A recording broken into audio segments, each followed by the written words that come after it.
Autre livre qui soulève des problèmes, et en particulier un qui est très actualisé, y compris au niveau politique, dans ces années 2020, 2021, 2022, c'est le livre de Bernard Ravet, qu'il a appelé lui-même principal de collège ou imam de la République.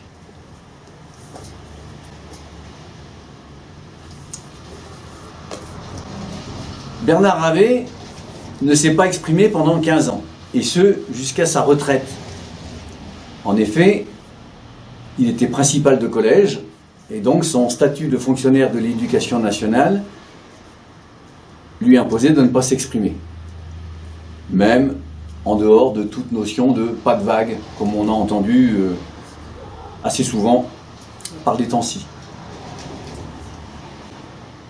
Dans les collèges de ZEP, c'est-à-dire de zones d'éducation prioritaire, qu'il a dirigé, l'introspection n'avait pas de place, pas de vague.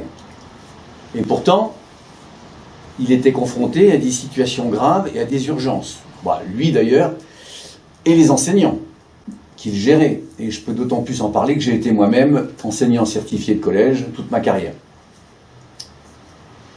Mais maintenant, il est retraité.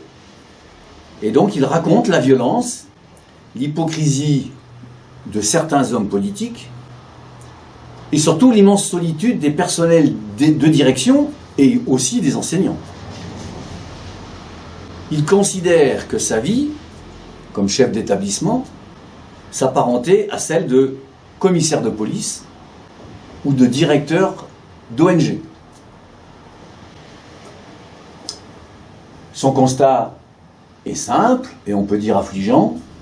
Il considère qu'il était devenu imam de la République au vu de la montée du radicalisme dans les établissements qu'il dirigeait. Il garde toutefois la conviction qu'il est encore possible d'agir face à cette fatalité. Je vous remercie pour votre attention.